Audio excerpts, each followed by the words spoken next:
This is an exclusive presentation from Federated Media. Unholstered. Welcome back. Happy Thanksgiving. Hopefully you all had a fantastic Thanksgiving. We are back in the saddle here on Unholstered. My name is Kayla Blakesley. Good morning, everyone. My name is Sophia Rosales-Scatina, and I am a captain with the Fort Wayne Police Department. Welcome back to the show with full bellies. Full bellies. I'm not really in work mode. I'm kind of in, still staggering around mode a little bit. Speaking of staggering around, yes, we are still having our holiday theme going strong here on Unholstered. If you've missed any previous episodes, you can download them anywhere you download a podcast. Just search for Unholstered. But today's holiday theme, and I think it's pretty appropriate coming off of Thanksgiving here, is really all about drinking and driving. And let's just say celebrating inappropriately. Let's put it that way. Yes, it's always one of our, biggest shows we have, because I think people just generally want to be informed. They want to know how much they can drink, and they want to know, what are the details surrounding all that stuff? What are we doing as a police department to combat drinking and driving? So I did bring on a new guest this time. He's never been with us, but he's been a long-time officer who's been involved with not only drinking and driving, but also the DRE part of our task force. So DRE stands for Drug Recognition Expert. So he's actually extra trained to spot drugs. So whether they're prescription drugs or illegal illicit drugs, he and several other officers that are on the department are trained to specifically combat that kind of driving as well. So that's pretty baller. Yeah. I didn't know that was a thing. That is a thing, and it's highly intensive. It's highly intensive training, and they do a great job. But I will let him introduce himself before we get started. Hi, I'm Mike Krieger. I'm a sergeant with the Fort Wayne Police Department, and I work alongside Captain Sophia Rosales in combating the impaired drivers. This truly is one of my favorite themes of episodes. I think for me, the favorite part, I'll be honest with you, Mike, is to hear that Sophia drinks alcohol.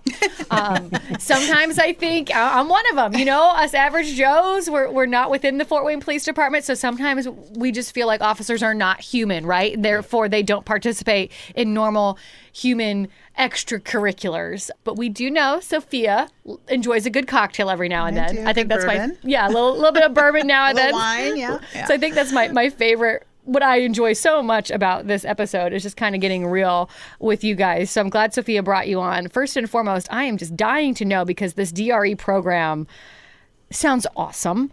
How did you even get involved? So, been in the department for quite a while, and after a couple of years, had really gotten involved in looking for drunk drivers and dealing with that. And one of the sergeants at the time approached me and asked if I wanted to further my training, whereas in the academy we're taught for 3 days of how to identify an alcohol impaired driver. And then he approached me and asked if I wanted to further the training in looking more for the drug impaired drivers, which is kind of the same thing, but it's kind of different at the same time. So definitely want to do that, and that was 22 years ago. Oh, wow. So you've been doing it for a while. I have so many questions. Yes, he's very well versed. That's why I brought him. First of all, can you explain, and I know Sophia and I have talked about this, but for folks who maybe never listened to this show, or maybe they didn't listen to that episode, what's the difference between a DUI and an OWI? Same thing. Some states use driving under the influence, whereas Indiana uses operating while under the influence. But it's the same thing.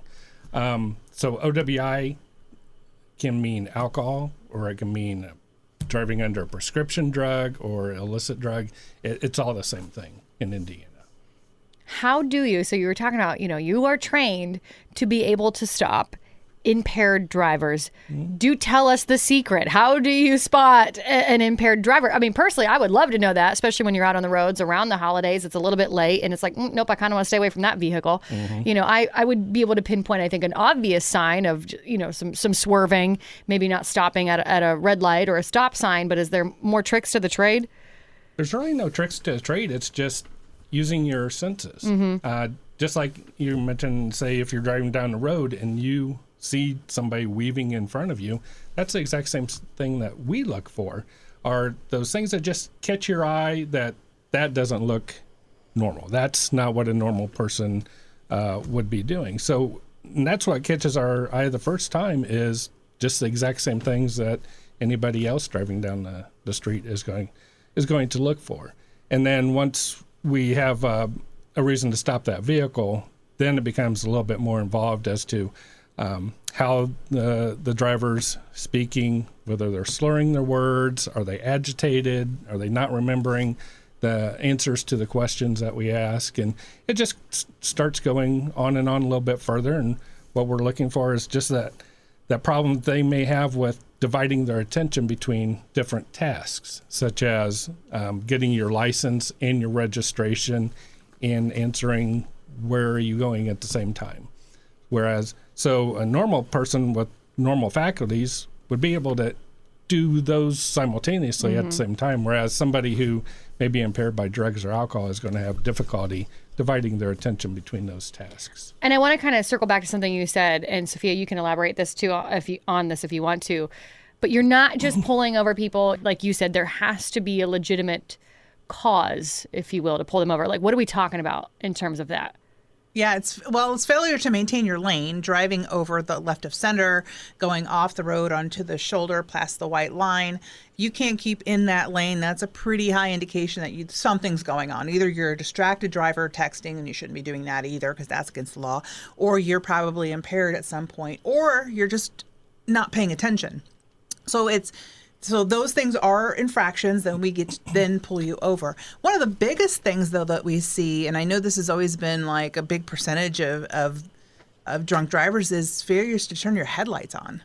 Oh, really? Yeah. I mean, that's a huge indication that because, when we're talking about 1 to 2 drinks, we're talking about impairment of the prefrontal cortex, which goes into like your behavior and your habitual behavior. So when those inhibitions go down by the amount you consume, the habits you're used to doing, you don't do. So those habits of turning on the light, and doing everything you normally do, they're kind of slightly adjusted because of the alcohol, and the effects on the brain. So it's quite interesting, when you get into like the science of alcohol and the effects of the brain that it has. This could be a whole other rabbit hole we can go down, but it's just really interesting to hear people talk about the effects of alcohol and what we deem safe, a safe drug, quote unquote, is really not all that safe at all. And I know this even consuming alcohol, once in a while. I know it's not good for me, but if you're a regular user, it's even worse. Do you have to consume alcohol, Mike, for your training at all?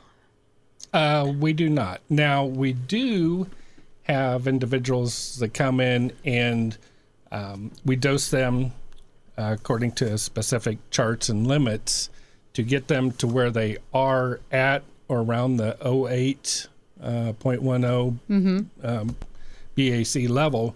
So then we can train on identifying those characteristics of an impaired driver or impaired individual. I think Kayla wants to sign up for that. Yeah, I do. You do. It's very interesting. I did that back when they allowed us to do that. Yeah.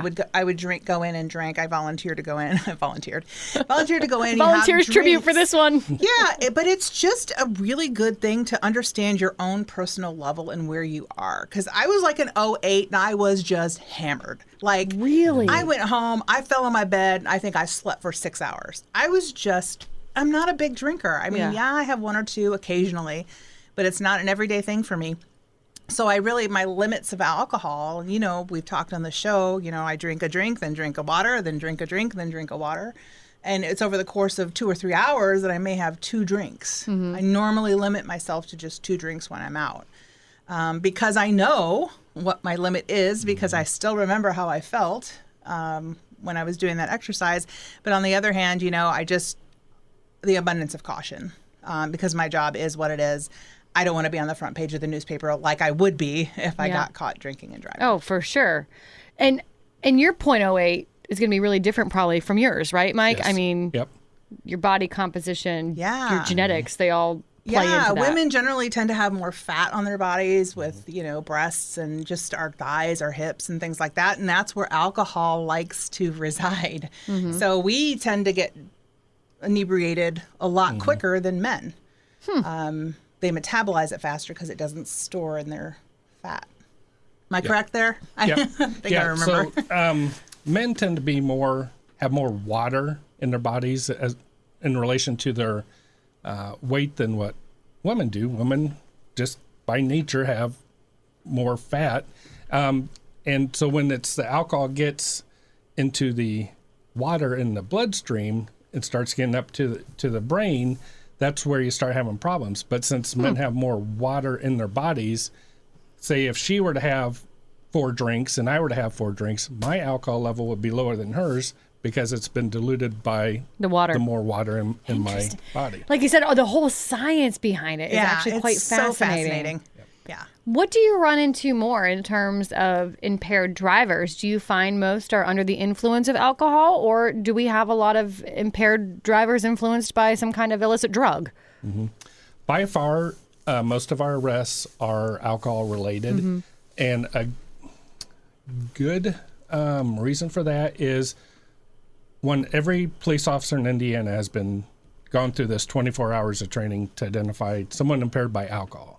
So we're very good at identifying that, and it's so much easier to test for alcohol. It's just a breath sample or blood sample, whereas on the impaired drivers, on the drug impaired drivers, there's a lot more testing that goes into it. Is this the index finger to nose testing that you see on TV? Yep. Is that when that happens? And those tests work the same for an alcohol impaired driver or a drug impaired driver. We use the same tests for drug impaired as we do alcohol. And they're just divided attention tests or standardized field sobriety tests. Yeah. And the drug tests are, I think they just take a lot longer because there's a lot more of them than we do for field sobriety for alcohol. What do you mean a lot more? Like more of the index finger to nose things? They're different tests. So I know that you still do the nystagmus, the eye test. Yep. Blood pressure, then you take that a couple times during the whole event. It takes at least an hour, I would say. About 45 minutes. No Yeah, and you have to have the cooperation of someone, and some people aren't readily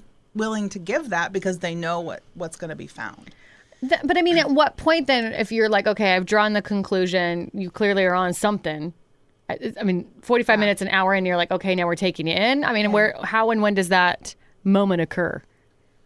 So on either alcohol or drug impaired, it'll be the initiating officer is the one who will make the determining whether or not that person's going to be arrested. And in Indiana, for alcohol, there's 2 different parts to the impaired driving law. And one is if you test 0.08 or above, the state says you have had way too much to drink, you can be charged. But you can also be charged below that level if you're impaired, such as your mind or your faculties are impaired to the extent that your reactions have slowed down. You're not able to make the competent decisions that you were had you been sober. Yeah, and those are all found through those tests that we do. So those show your level of impairment. What's interesting, though, about DRE, and I know this because I've sat in on some of these testing procedures, is that at the end, it concludes with a blood draw, and it is sent down to the state for toxicology. So what's interesting about like a drug test is like very rarely, though, that I've ever known any of these tests to go forward, that there's only one drug in the system. Sometimes there are multiple drugs which can give you multiple reactions to the test. So you're thinking, okay, why am I getting this reaction when I know they're on a depressant, but they're showing stimulant, responses?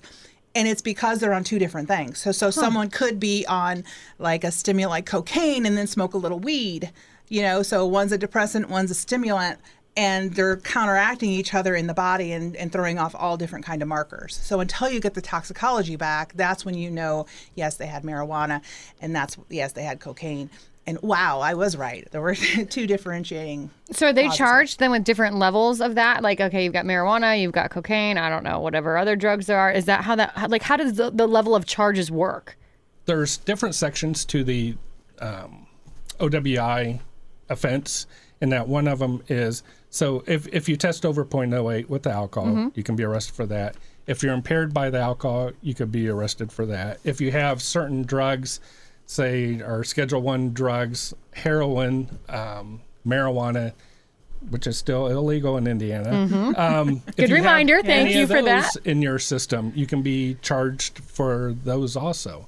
And then there's also levels. If you've had a previous conviction for operating while intoxicated within 7 years, that enhances from a misdemeanor to a felony. And so there's those enhancers also. But yeah, so it's basically if you test 08 on alcohol, or you're impaired by drugs or alcohol, or if you have certain drugs in your system, you could be charged with any or all of those. Yeah, and now in Indiana, the law changed a couple years ago, but if you refuse a blood test, we will draw if you refuse a breath test, we will draw your blood. Yes. Oh. We'll get a warrant from the court to draw your blood if And do you get that right then and there? Right then and there while they're in the process of going through all the other tests. If they refuse all those as well, we'll sit and we'll wait for the warrant to come through and we will draw your blood. When did that, has it been like that in Indiana? 3 or 4 years? Okay, yeah, so not that long. 5 or 6, Yeah, maybe longer. Yeah. Okay. Yeah, so you're not going to get away with it by just refusing. And there is a separate offense for refusing the blood test. You automatically lose your license if you refuse the breath test. Wow, I didn't know any of that. Yeah, so there's like a whole, and like I said before on the previous show, it's about a $10,000 hit, at least it was a few years ago, it's probably more now, to have an OWI charge by the time you're in with an attorney, into fees from the court and into all the classes you have to take before. So you really got to think to yourself, is it worth it? Mm-hmm. Can I just call an Uber for $20 or do I drive home? Yeah, in today's day and age, I just feel like there really isn't an excuse. I've said this 100 times on this show before. If you can't afford the $20 Uber ride or what have you, you shouldn't be going out. Yeah. Right? I mean, that's just end of discussion. Get yourself a sober friend. There you go. I mean, this might be a silly question, but I'm going to ask it anyway. I always grew up like this myth. I remember my mom saying, to my dad, you can't drive. You've had all that NyQuil. You know, when you're sick, you take NyQuil, Sudafed, whatever. Is that true? Like, is there anything in certain kinds of, I'm going to call it over-the-counter meds that could potentially pop us for impaired driving? There definitely is. Oh, snap. You got to tell us what these Your are. mom was very smart. Okay. And here this whole time, I thought it was just one of those, fibs that they tell you to get you to avoid to do stupid things. Nope. No, go There's, ahead. one of our 7 drug categories. So almost every drug can be neatly placed into one of 7 categories. And that's what we look for as a drug recognition expert. Is we don't say it's Xanax or it's Valium. I have no idea. What I know is both of those drugs fall into a certain category, and they'll provide or give me similar signs and symptoms for each of those drugs in that category. So that's what I'm looking for is I want to be able to determine what category of drugs they are, not a specific drug. That's up to toxicology to test for that. So say on your, what was the Robitussin? NyQuil. Like NyQuil, any of them, yeah, sure. Yeah, a lot of those drugs contain what's known as dextromethorphan, which is a cough suppressant, and that at taking a high enough level is very impairing, almost to the point of it can almost, you feel like you've separated your mind from your body, and you're up here looking down at your body and have no control over your body. It's a very strong drug if taken at high enough doses. I mean, think about it, though, really. In reality, you're taking those things most likely to get restful sleep because it just puts you to sleep. And if you're taking that before you're driving, what's going to happen when you start driving? You're going to start dozing off. It's like you will be impaired. There will be signs of impairment, and you can be arrested for that. And popped for having OWI, too much NyQuil. Yeah, especially like with pseudoephedrine, if you get the one behind the counter that you have to show your ID for now. I love that. And I think they've still changed the formula. But when I took that when I was sick, it just knock you out for like 8 hours. I never woke up. Imagine driving like that. Yeah.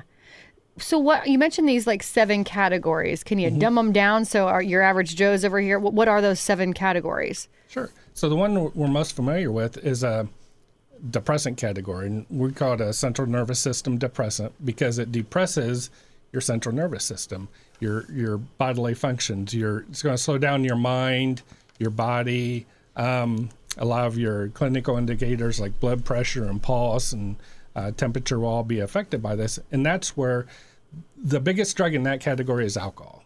So pretty much everything in the depressant category is going to look like somebody who's impaired by alcohol. So I mentioned Xanax, Valium. A lot of prescription drugs fall in that. Antidepressants, antipsychotics. The category almost exactly opposite is a central nervous system stimulant.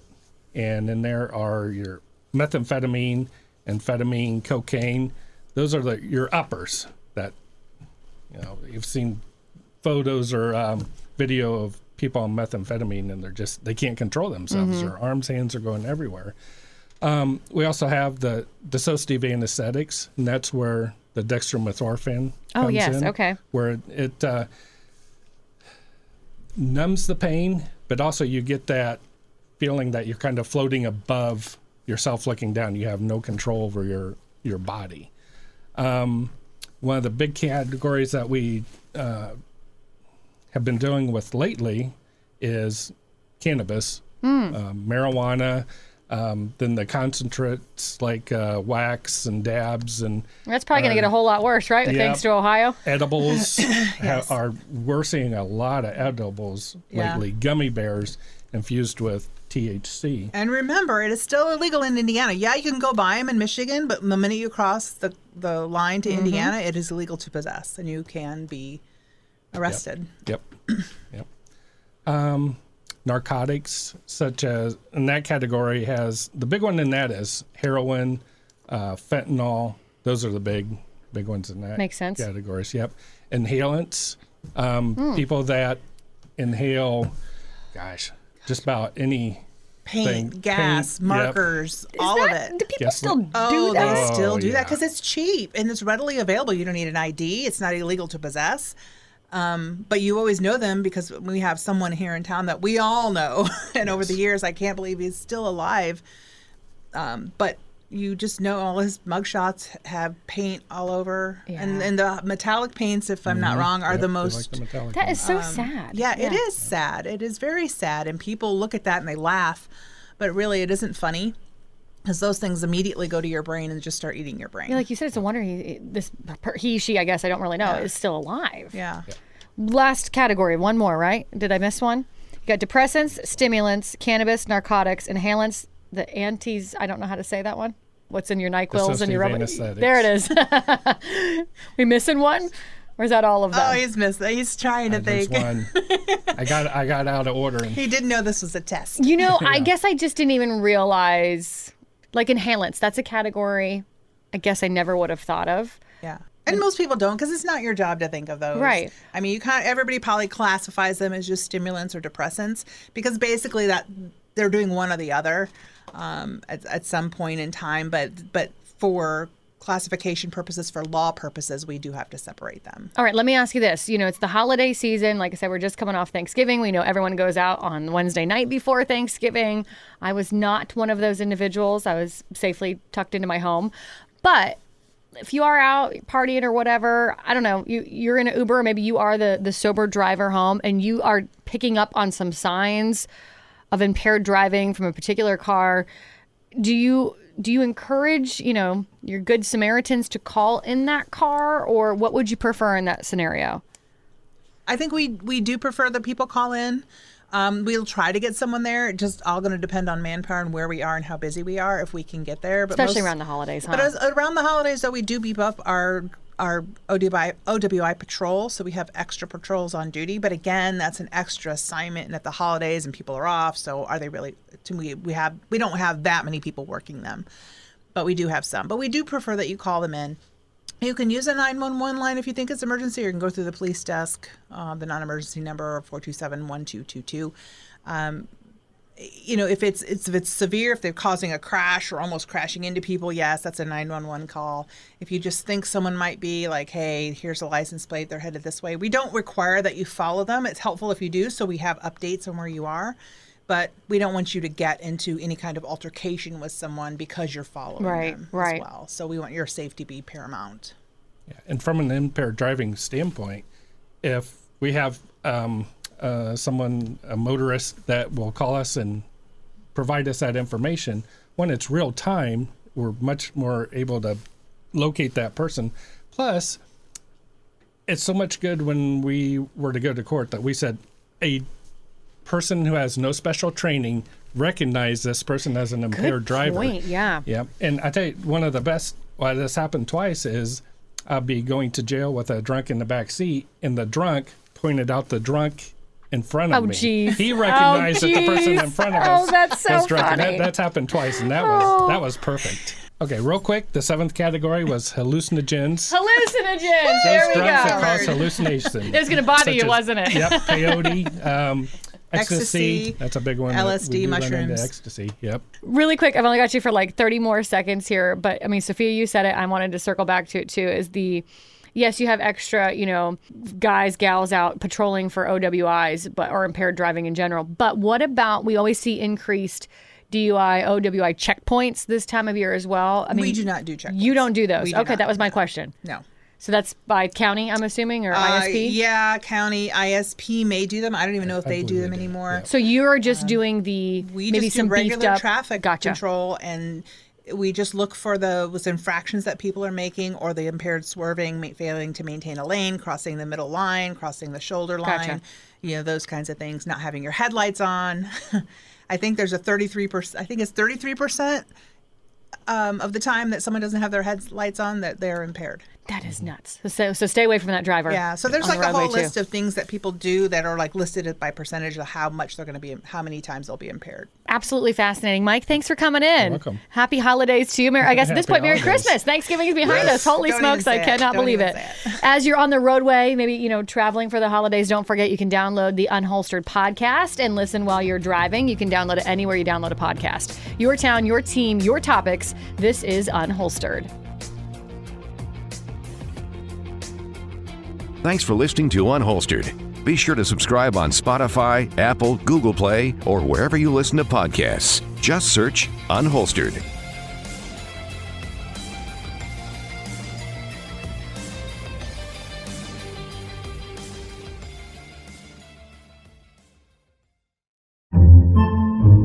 Podcasts by Federated Media.